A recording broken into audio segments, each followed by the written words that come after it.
أعوذ بالله السميع العليم من الشيطان اللعين الرجيم. بسم الله الرحمن الرحيم.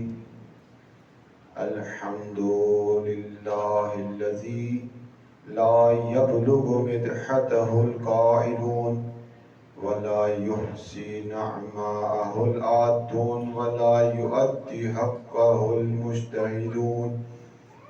الذي ليس له ضد ولا ند ولا مثل ولا شبيه. ثم الصلاة والسلام على سيدنا ونبينا ومولانا أبي القاسم المصطفى محمد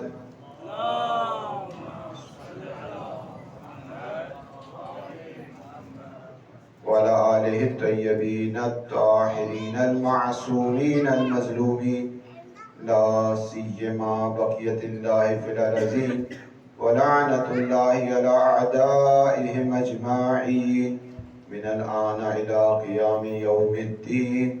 أما بعد، فقد قال الله تبارك وتعالى في كتابه المجيد: بسم الله الرحمن الرحيم. ويعلمون ظاهرا من الحياة الدنيا وهم عن الآخرة هم غافلون. صلوات.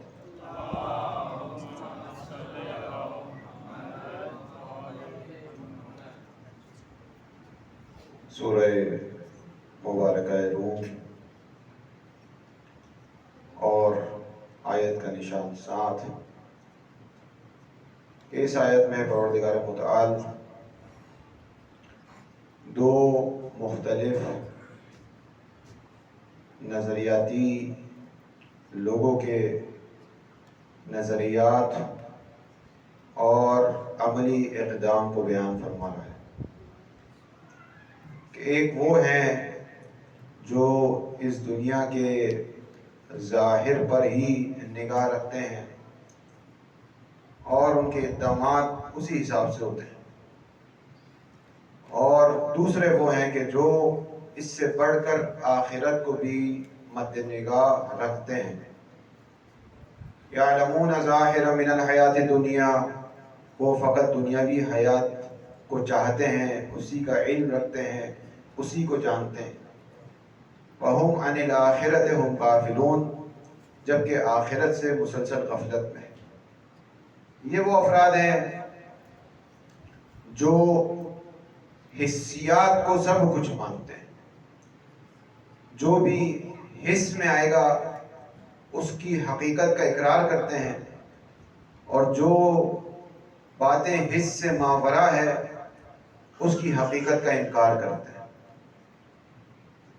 شروع سے آپ دیکھ لیجئے، انبیاء نے جب دعوت توحید دی اپنی اپنی اقوام کو، تو جو ان کا جواب آتا تھا وہ یہی آتا تھا کہ اگر کوئی خدا ہے تو ہمیں دکھائیے. جب تک ہم خدا کو دیکھ نہ لیں اپنی آنکھوں سے تب تک ہم خدا کو نہیں مانیں گے، کیونکہ ان کے تصور میں جو خدا ہے وہ ایسا ہونا چاہیے جو قابل رؤیت ہو، ان آنکھوں سے، سر کی آنکھوں سے، نہ قلب کی آنکھوں سے. ان سر کی آنکھوں سے وہ خدا قابل رؤیت ہونا چاہیے. جب ان سے کہا جاتا تھا فرشتوں پر ایمان لائیے، کہتے تھے جب تک دیکھ نہ لیں فرشتوں کو تب تک ایمان نہیں لائیے. جب ان سے کہا جاتا تھا جنت اور دوزخ، منکر اور نکیر، پل صراط، یہ سب چیزیں حقیقت رکھتی ہیں، اس پر ایمان لے آئیے، تو کہتے تھے دکھائیے ہمیں. جب تک ہم دیکھ نہ لیں تب تک ایمان نہیں لائیں گے. یہ وہ افراد ہیں جنہوں نے اپنی حس کو، اپنی نگاہ کو، جسمانی مادے کو حقیقت سمجھا، اور اس کے بعد اس سے ماورا چیزوں کو حقیقت سے دور سمجھا. اس کے مقابل میں جو افراد ہیں، پروردگار نے ان کی صفت اور تعریف کی الفاظ میں یہ کہا وَيُؤْمِنُونَ بِالْغَيْبِ. یہ وہ افراد ہیں جو غیب پر ایمان لاتے ہیں. غیب وہ ہے جو انسان سے غائب ہے، انسان جسے نہیں دیکھ سکتا، محسوس نہیں کر سکتا، ورنہ خدا کے لیے تو حاضر اور غیب کوئی چیز نہیں ہے، یہ انسانوں کی نسبت کہا جا رہا ہے۔ خدا تو اس زمانے کا خالق ہے، اس کے لیے نہ کوئی چیز مستقبل ہے، نہ ماضی ہے، نہ حال ہے، وہ خالق زمانہ ہے۔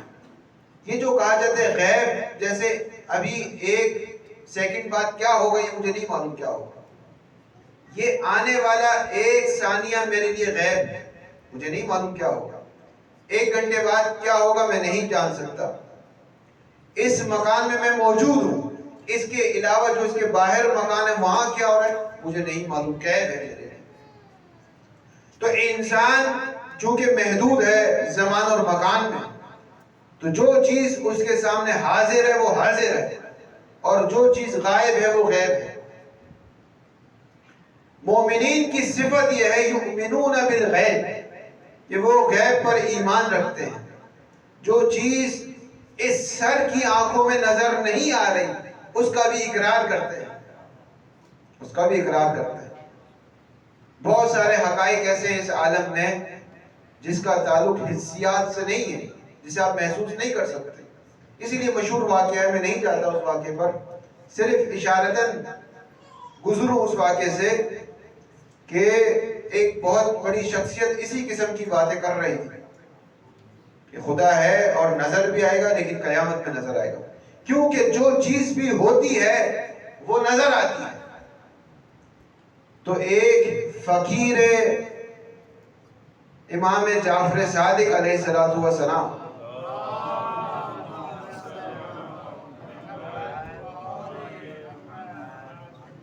جسے زمانہ دیوانہ کہتا ہے، اور جو واقعاً آل محمد کی محبت پہ دیوانہ تھا، حضرت بہلول نے جب یہ سنا کہ یہ شخص کیسی باتیں کر رہا ہے تو وہیں پر ایک مٹی کا گولا بنایا اور اس کے سر پہ مارا۔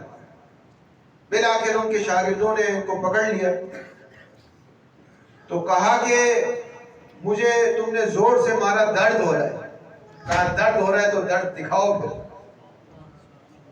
اگر درد تمہیں ہو رہا ہے تو درد دکھاؤ مجھے۔ کہا نادان شخص، کبھی کیا درد بھی کسی کو نظر آیا ہے؟ کہا ابھی تم نے خود ہی تو کہا تھا کہ جو چیز بھی ہوتی ہے اسے نظر آنا چاہیے، اور اگر درد بھی ہے تو درد کو بھی نظر آنا چاہیے۔ اس وقت اسے احساس ہوا کہ یہ بات صحیح کر رہا ہے، لگتا ہے دیوانے تو ہم ہیں، دانا یہ ہے۔ درود پڑھ دیجئے محمد و آل محمد۔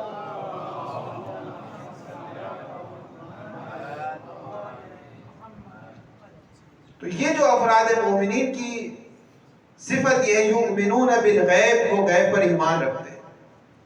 اسی آیت کے ذیل میں امام نے فرمایا کہ الغیب هو الحجۃ القائم، امام زمانہ کی بھی جو ذات ہے وہ اس زمانے کے مومنین کے لیے غیب ہے۔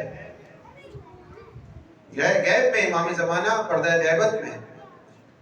تو اب جو ان کا رویہ رہا ہے تاریخ سے، شروع سے، کہ وہ یہ کہتے تھے جو چیز ہے وہ آنکھوں سے نظر آنی چاہیے۔ کچھ چیزوں کو انہوں نے مان لیا، خدا کو مان لیا، قیامت کو مان لیا، جنت اور دوزخ کو مان لیا، منکر اور نکیر کو مان لیا، لیکن ابھی بھی مکمل طور پر ایمان نہیں لائے، وہ مکمل طور پر ایمان نہیں لائے، کیونکہ امام زمانہ کی بھی ذات غیب ہے۔ اب آپ دیکھ لیجئے اسی مسلمانوں میں سے، انہی مسلمانوں میں سے کچھ افراد وہی اعتراض کر رہے ہیں جو پہلے کرتے رہے، اگر امام زمانہ ہے تو نظر کیوں نہیں آتی؟ اگر ہے تو نظر کیوں نہیں آتی؟ ابھی آپ دیکھ رہے ہیں مشہور اعتراض جو کیا ایک شخص نے، وہ یہی کیا کہ اگر مسجد سہلا میں ہے تو وہاں نظر آنے چاہیے، اگر مسجد جمکران میں ہے تو وہاں نظر آنا چاہیے۔ یہ مسئلہ شروع سے رہا ہے، شروع سے یہ مسئلہ رہا ہے کہ وہ غیب کا انکار کرتے رہے، اسی لیے کہا گیا یؤمنون بالغیب، مومنین وہ ہے جو غیب پر ایمان لاتے ہیں، مومنین وہ ہے جو امام زمانہ پر بغیر دیکھے بھی ایمان لاتے ہیں۔ یہ صفت ہے مومنین کی کہ آنکھوں سے نظر نہیں آ رہا لیکن معلوم ہے کہ امام موجود ہیں۔ جب کسی نے ایک عالم سے سوال کیا کہ آپ کو کیسے معلوم چلا کہ آپ کا امام ہے؟ تو کیا دیکھ نہیں رہے کہ سورج اپنی جگہ پر موجود ہے، چاند اپنی جگہ پر موجود ہے، زمین اپنی جگہ پر موجود ہے، زمین کے اہل اپنی جگہ پر موجود ہے. لولا الحجت لزاقت الارض باہلها، اگر حجت نہ ہوتی تو زمین اپنے اہل کے سمیت ختم ہو جاتی. ان سب کا باقی ہونا بتا رہا ہے کہ پردہ غیبت میں امام ہے. درود پڑھ دیجئے محمد و آل محمد پر.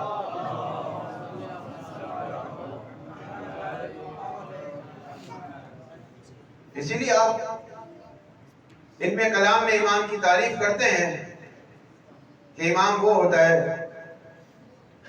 کہ ریاست الدین اور دنیا جس کے ہاتھ میں ہو، رئیس مذہب جو ذات ہو وہ امام کی ہے.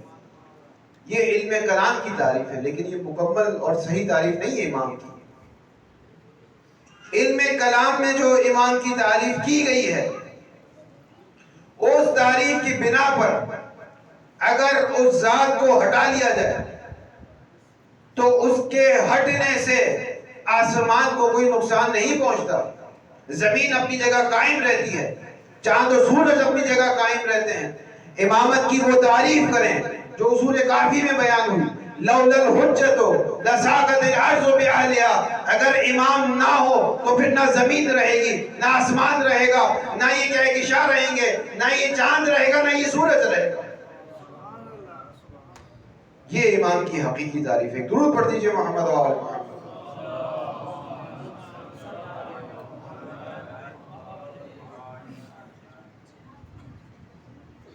اور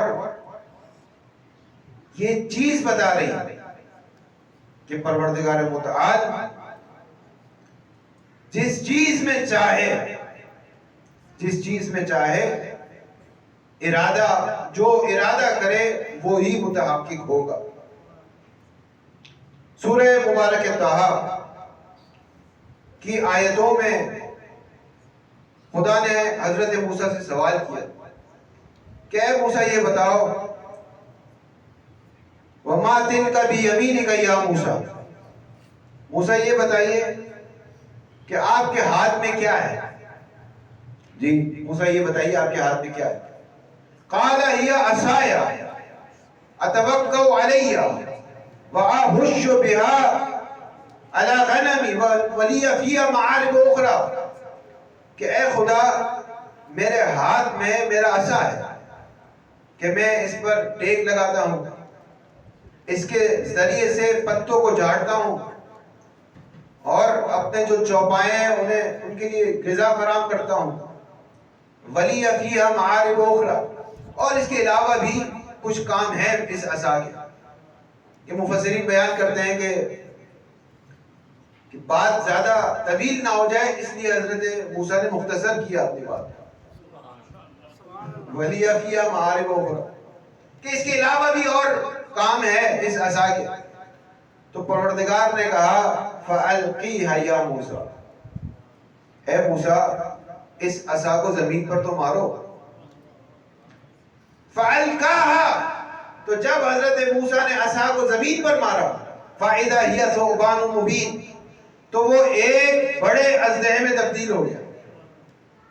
یہاں پر تفسیر تسنیم میں آگے جوادی آمنی صاحب ایک بات لکھتے ہیں اور کہتے یہ ہیں کہ خداوند متعال حضرت موسیٰ کو یہ سمجھانا چاہ رہا تھا، اے موسیٰ جب ہم نے تم سے سوال کیا کہ یہ کیا ہے تو جواب میں یہ مت کہو یہ عصا ہے، یہ کہو پروردگار جو تو کچھ چاہے گا یہ وہ بن جائے گا، جو تو چاہے گا یہ وہ بن جائے گا. ٹھیک ہے مجھے عصا نظر آ رہا ہے، ظاہر میں ہم اسے عصا سے تعبیر کر رہے ہیں، لیکن دنیا کی ہر شے یعنی ہر شے، دنیا کی ہر شے تیرے ارادے کی اتباع کرتی ہے، تیرے ارادے کی پیروی کرتی ہے. جو تیرا ارادہ ہوگا وہ شے اس چیز میں تبدیل ہو جائے گی. اگر تیرا ارادہ یہ ہے کہ یہ عصا اژدہے میں تبدیل ہو جائے تو اژدہے میں تبدیل ہو جائے گا. اگر تیرا ارادہ یہ ہے کہ اس عصا کے ذریعے سے 12 چشمے پھوٹ پڑے تو 12 چشمے پھوٹ پڑیں گے. اگر تیرا ارادہ یہ ہے کہ اس عصا کے ذریعے سے دریائے نیل میں شگاف آ جائے تو اس عصا کے ذریعے سے دریائے نیل میں شگاف آ جائے. اگر قرآن مجید یہ معجزے نہ بتاتا عصا کے، یہ نہ بتاتا، تو دنیا کا کوئی شخص تصور نہیں کر سکتا تھا کہ کیسے ممکن ہے کہ ایک عصا میں اتنی طاقت آ جائے کہ اپنے وقت کے فرعون کو شکست دے دے۔ ایک عصا میں اگر آپ تصور کریں کہ ایک طرف فرعون ہے کہ 10 لاکھ جس کی افواج ہے، 10 لاکھ، اور ایک طرف حضرت موسیٰ ہے جن کے ہاتھ میں ایک عصا ہے، اور اگر قرآن ان تمام معجزوں کو نقل نہ کرتا تو کسی شخص سے آپ کہہ دیتے کہ حضرت موسیٰ نے اس عصا کے ذریعے سے فرعون پر غلبہ پا لیا، تو وہ شاید آپ کی عقل مبارک پر شک کرتا، کہتا یہ کیسے ممکن ہے؟ ایک عصا میں اتنی طاقت کیسے پیدا ہو گئی کہ اسے جب زمین پر مارا جائے تو دریاؤں میں شگاف آ جائے، جب چٹان پر مارا جائے تو چشمے پھوٹ پڑے، اور اسی عصا کو جب چاہے تو اژدہے میں تبدیل ہو جائے، تو اس سے کہا جائے گا اے شخص یہ نہ کہہ کہ عصا میں طاقت آئی ہے، یہ کہہ کہ عصا ولی خدا کے ہاتھ میں ہے، عصا ولی خدا کے ہاتھ میں ہے۔ اب خدا کا جو ارادہ ہوگا وہی ارادہ اس ولی خدا کے ذریعے سے اس عالم پر متحقق ہوگا۔ آج دنیا بحث کر رہی ہے اور یہ کہہ رہی ہے یہ کیسے ہو سکتا ہے امام زمانہ کے ہاتھ میں صرف ذوالفقار ہو اور پورے زمانے پر غلبہ پالے؟ یہ کیسے ہو سکتا ہے کہ امام وقت کے ہاتھ میں صرف ذوالفقار ہو اور اپنے وقت کے تمام طاغوتوں کو شکست دے دیں؟ ان سے کہا جائے گا یہ نہ دیکھو ذوالفقار ہے، یہ دیکھو امام کے ہاتھ میں ہے۔ اگر عصا موسیٰ کے ہاتھ میں تھا تو تمام معجزے کر سکتا تھا، تو یہ ذوالفقار بھی جب امام وقت کے ہاتھ میں ہوگی تو جو خدا کا ارادہ ہوگا وہ ارادہ اس عالم میں متحقق ہو جائے گا۔ درود پڑھ دیجئے محمد و آل محمد پر۔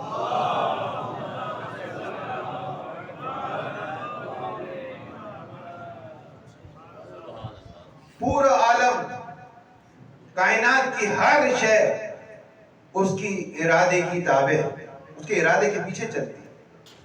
جو اس نے ارادہ کر لیا وہ چیز متحقق ہوگی۔ اور پھر یہاں پر علم کلام میں 3 نظریے قائم ہوتے ہیں۔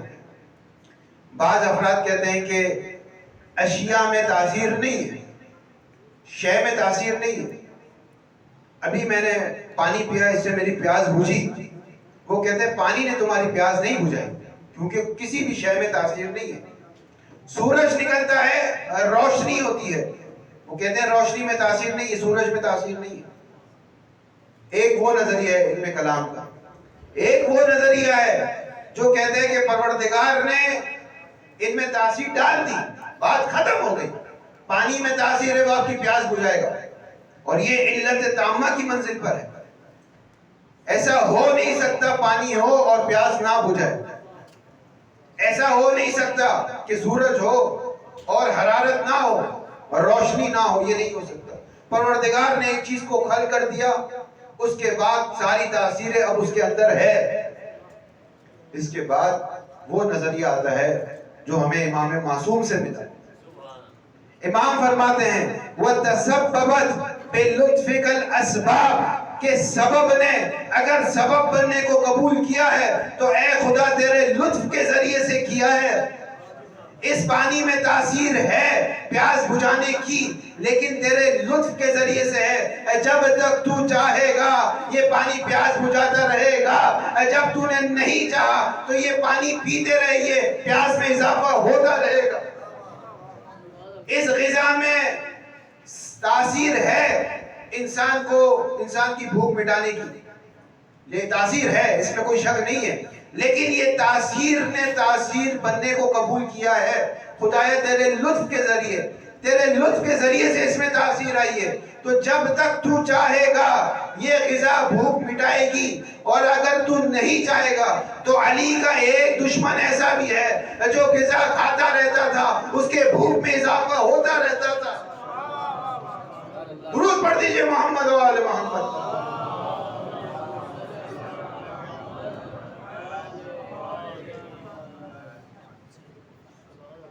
مشہور واقعہ ہے ابو علی سینا کا، آپ جانتے ہیں، تفصیلات میں نہیں جاؤں گا،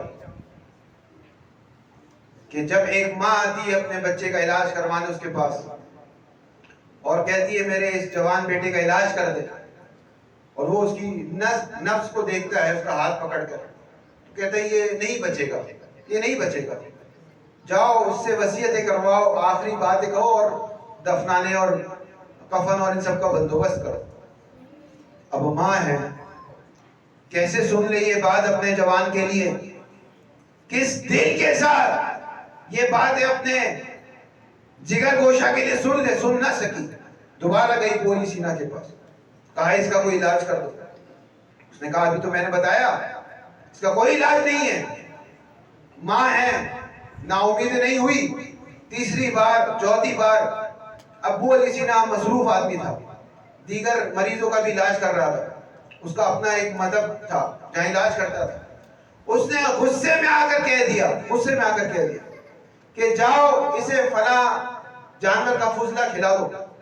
ایسی بات کی تاکہ وہ دور ہو جائے۔ انسان بعض اوقات ایسا کلام کرتا ہے کہ سامنے والا سمجھ جائے کہ اب یہ مجھ سے بات نہیں کرنا چاہتا، بس ایسی سخت بات کہہ دیتا ہے کہ سامنے والے کو سمجھ میں آ جائے اب یہ مجھ سے دوبارہ گفتگو نہیں کرنا چاہتا۔ تو غصے میں آ کر ایسی بات کہہ دی تاکہ وہ ماں سن لے اور چلی جائے۔ چلی گئی، اگلے دن مٹھائی لے کر آ گئی۔ کہا کس چیز کی ہے؟ کہا کل آپ نے دوائی بتائی تھی، میں نے اپنے بیٹے کو کھلائی، اس سے اس کو شفا نصیب ہو گئی۔ سجدے میں چلا جاتا ہے، خدایا میرے ساتھ کیا ہو رہا ہے؟ جس دوائی کا مجھے یقین ہوتا ہے کہ یہ تاثیر کرے گی اس میں تو اثر نہیں رکھتا، جس دوائی میں نے ایسے کہہ دیا اس میں تو نے تاثیر رکھ دی۔ خدایا اس پورے عالم میں اگر اثر ہے تو تیری ذات کی وجہ سے ہے۔ درود پڑھ دیجئے محمد و آل محمد پر۔